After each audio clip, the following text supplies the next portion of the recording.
Good morning and a very, very happy morning. We are reading 10x is Easier Than 2x, written by Dan Sullivan and Dr. Benjamin Hardy.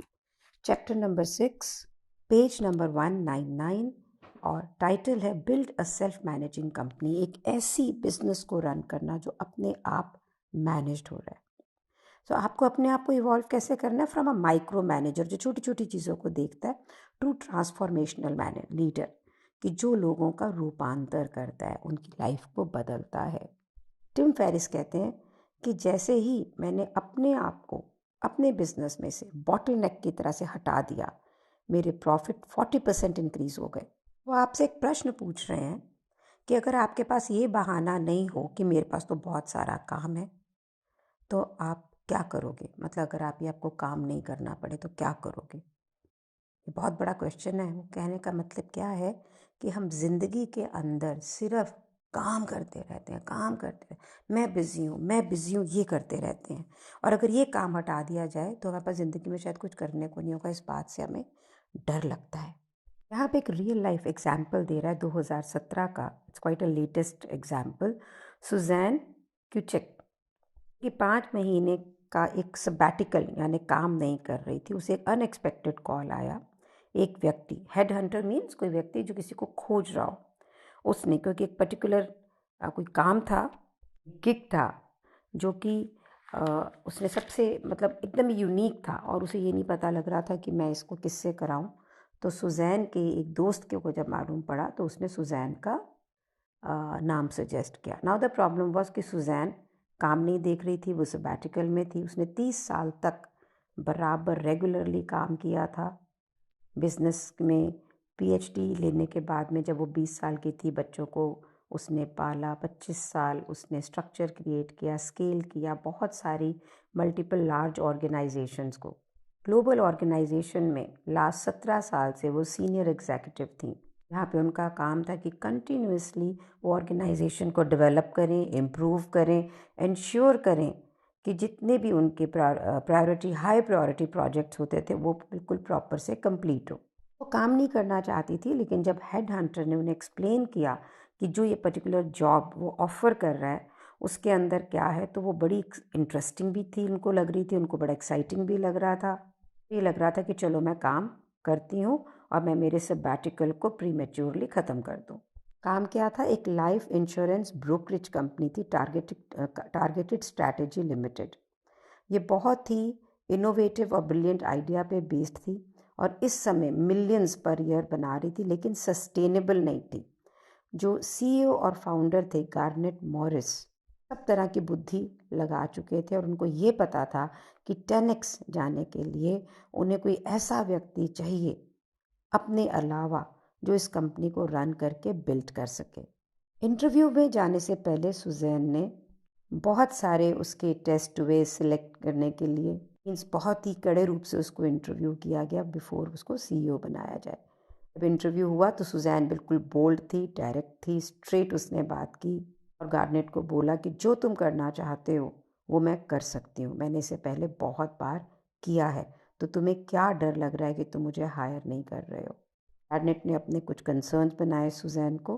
भाई तुम्हारे को life insurance का कोई भी experience नहीं है, जो भी. तो सुजैन ने बड़ी बोल्डली क्लियरली उन सारे कंसर्न्स के आंसर दिए. गार्नेट ने बोर्ड को बोला that I like her the best, let's hire her. Suzanne का काम ना तो सिंपल था ना आसान था. सबसे पहले उसका जो 2 फोल्ड टास्क था वो पता है क्या था? गार्नेट के ट्रस्ट को गेन करना ताकि वो उसे जो वो काम कर रही है उसके रास्ते से हट जाए और अपनी यूनिक एबिलिटी पे फोकस करे, जो कि थी क्लाइंट्स के लिए फाइनेंशियल सॉल्यूशंस को क्रिएट करना. दूसरा जो उसका काम था वो ये था, स्ट्रक्चर करना, ऑप्टिमाइज करना, स्केल करना बिजनेस को, जो कि सालों से स्टैग्नेटेड था. स्टैग्नेटेड का मतलब जहाँ उसका प्रोग्रेस थी बस उतना ही प्रोग्रेस थी. जॉब मिलने के बाद में पहले महीने के अंदर सुजैन ने बहुत ही ध्यान से सारी सिचुएशन को असेस किया. यहाँ से हमने क्या सीखना है कि अगर हम भी कहीं ग्रोथ चाहते हैं तो हमें किस प्रकार से उसकी बारीकियों को समझना होगा. सो जो भी मैं पढ़ रही हूँ आप उसको अपने बिजनेस से रिलेट करें. उसने फाइनेंसिस के बारे में देखा, कितने पैसे हम बना रहे हैं, कितने पैसे हमें मिल रहे हैं, कहाँ पे पैसा जा रहा है, जो हम लाइफ इंश्योरेंस पॉलिसीज़ बेच रहे हैं वो क्या हैं। तो उसने ये देखा कि सारी चीज़ें बिल्कुल सिस्टमाइज्ड नहीं थी। उसने सिस्टम चेक किए, प्रोसेसेस चेक किए, ये जानने की कोशिश की कि किस प्रकार से सिस्टम के अंदर वो लोगों को फ्री कर सकें जो बिल्कुल रिडंडेंट कामों को कर रहे थे। ये देखिए, ये ना हु नॉट हाउ के बारे में पूरी इन्फॉर्मेशन है यहाँ पे। ये सारी अंडरस्टैंडिंग क्रिएट करके बिजनेस की, ऑर्गेनाइजेशन की, उसने क्रिटिकली ये असेस किया कि किस रोल्स और किस टास्क जो हैं वो रियल में चाहिए और राइट लोग क्या हैं उसके काम करने के लिए। आपको भी बिल्कुल अपने बिजनेस में यही करना है, इन सब चीज़ों को असेस करना है और ये देखना है कि आपके कौन से काम हैं, उसके अंदर किस प्रकार के राइट लोग वहाँ पर होंगे। और ये सारे प्रोसेस में उसने ये देखा कि गार्नेट ही एक ऐसा व्यक्ति था जो पूरे बिजनेस के लिए सेल्स जनरेट करता था। उसने ये भी देखा कि करंट टीम में बहुत सारे लेगेसी पीपल थे जो शुरू से कंपनी के साथ चले आ रहे थे। वो कंपनी में जो ज़रूरत थी इस समय काम की, उसको फिट नहीं थे उसके लिए। ये व्यक्ति जो थे, जैसे कंपनी में चल रही थी 2x ग्रोथ के लिए, वैसा ही चाहते थे कि भी चीज़ें वैसी रहे, वो उसमें कोई चेंज नहीं चाहते थे।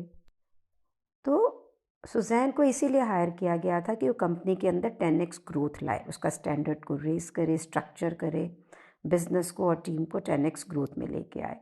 सबसे पहले उसके सिंपल क्वेश्चन क्या थे जो आपको अपने बिजनेस के लिए पूछने हैं। What needs to be done, क्या करने की ज़रूरत है। Who is doing it now, वो उसे अब कौन कर रहा है। Is it this right who, क्या ये बंदा बिल्कुल ठीक है जो अभी कर रहा है। और फिर 4 साल 2017 से 2021 तक 4 स्टेप प्रोसेस को लेके सुजैन ने सारी कंपनी को स्ट्रेटेजाइज किया और 10x रिजल्ट पाया। और वो 4 स्टेप्स थे: stabilise, optimise, grow and transform. चलिए इसको समझते हैं। स्टेबलाइज, इसका मतलब है बिजनेस को फंक्शनल करना, कंप्लायंट करना।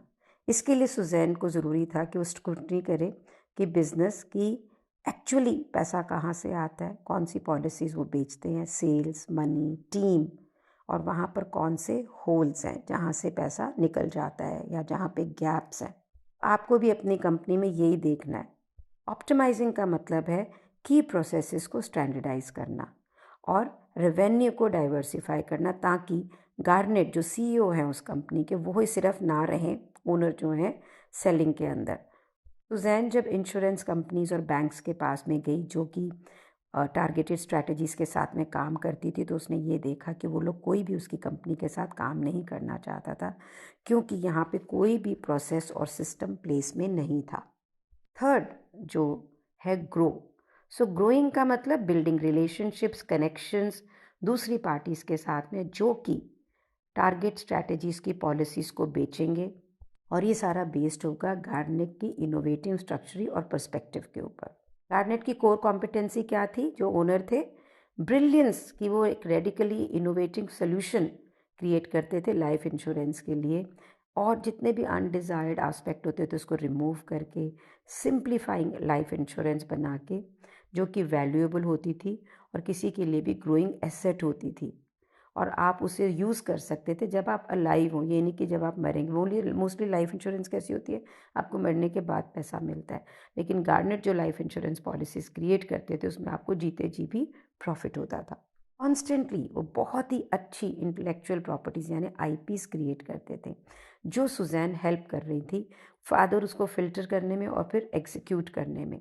तो सुजैन ने शुरू किया रिलेशनशिप्स को नर्चर करना उन लोगों के साथ में जो बहुत सारी अकाउंटिंग फर्म्स के सीनियर मेंबर्स थे और बहुत ही हाई नेटवर्क इंडिविजुअल्स थे, ऐसे लोग जिसके साथ टारगेटेड स्ट्रेटजीज काम करना चाहेंगी।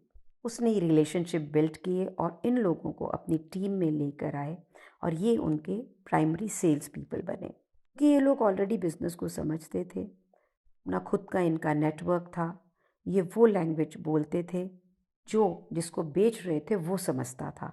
सो स्ट्रक्चर करने के बाद, ऑर्गेनाइज करने के बाद में अब बेस्ट हु कि ये काम कौन करेंगे, यही उनको लाना सुजैन का ऑब्जेक्टिव था।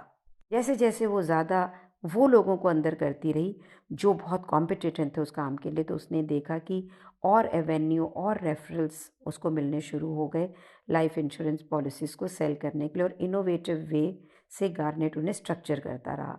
4 साल के अंदर सुजैन और गार्नेट टारगेटिंग जो भी उनकी स्ट्रैटेजी से उससे 10x ग्रोथ पाया।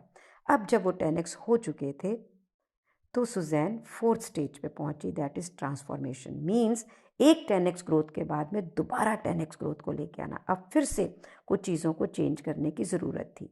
अब गार्नेट ने ये जो कंपनी थी टारगेटेड स्ट्रैटेजी, इसको एक और नया कंपनी शुरू की जो कि क्लाइंट्स को और अलग ढंग से वैल्यू क्रिएट करती। इसका मतलब ये नहीं कि उस कंपनी उसकी नहीं थी। सुजैन और गार्नेट इकट्ठे सिचुएशनली स्ट्रैटेजिकली कोलैबोरेट करते थे, लेकिन इस समय अब सुजैन टोटली इस कंपनी को देख रही थी, ओन कर रही थी विद अदर की पीपल।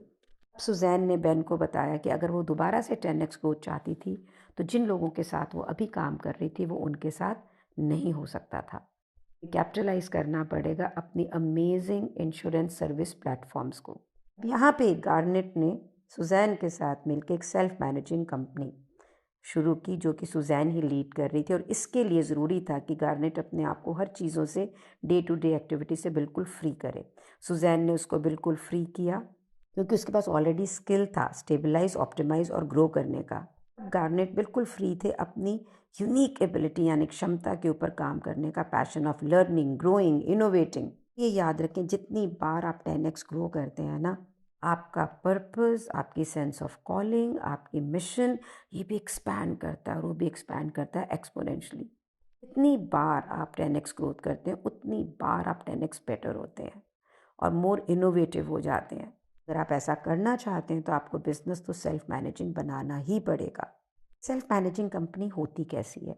ये सेल्फ मैनेजिंग कंपनी ऐसी होती है जहाँ पे टीम जो पूरी है अपने आप को मैनेज करती है। डे टू डे एक्टिविटी के लिए आपको इसमें कुछ भी नहीं करना पड़ता है।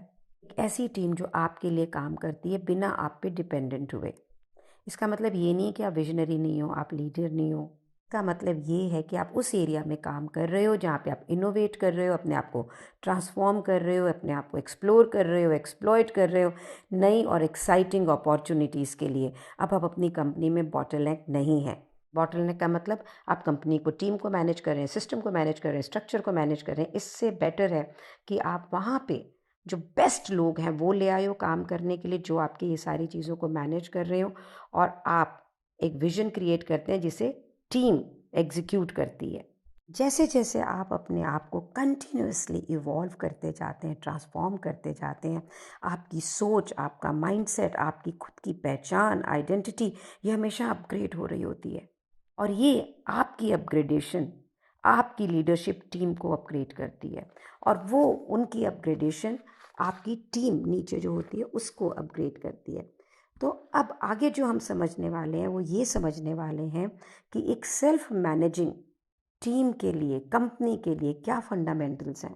तो ये एक प्रोग्रेशन है जहाँ पर आप और मैं एक एंटरप्रेन्योर, एक वो व्यक्ति बनने से जो सब कुछ खुद कर रहा है, एक ऐसा लीडर बनेगा जो कि ऐसे लोगों को लेकर आएगा जो बिजनेस को देखेंगे एंड इवेंचुअली अपने आप को रिप्लेस करेगा उन लोगों से जो आपका काम करेंगे, और फ्री करेंगे आप अपने आप को, ताकि आप अपनी यूनिक एबिलिटी को देखते हुए और अगला 10x ग्रोथ पा सकें। उसे हम अगले ऑडियो वीडियो में देखेंगे। तो जो हम ये स्टडी कर रहे हैं, मैं आपको अपनी प्रोग्रेस बताना चाह रही हूँ। So I have hired somebody who is hiring people, 1 2 finalized 2 sales people already done, offered one of my students who is doing my social media that she can be a team leader rather than only making post, and I'm hiring a graphic designer and a already done with grapher and editor. Now today I'm interviewing at 11 o'clock somebody who manages coach's business so that she starts planning and everything and making content. तो मैं उससे भी free हो जाऊंगी. This way my target is कि within this month, or maybe I'll have to take another 15 days, my team will be complete and I will be focusing only what I do the best. इसको study करिए और देखिए आप कहाँ पे अपने business पे खड़े हैं और उसको कैसे ग्रो करेंगे. You have to make this audio videos to be heard by your team so that they are aligned. बहुत मुश्किल है चेंजेस लेके आना, क्योंकि एक प्रीवियस तरीके से हमें ज़िंदगी जीने की आदत पड़ी होती है. and it is absolutely doable. Thank you so much for being in my life. Thank you so much. ये आप मेरे साथ इस ब्यूटीफुल जर्नी में है ना, इसलिए ये ट्रांसफॉर्मेशन हो रही है. Please do like and share these videos. Thank you so much.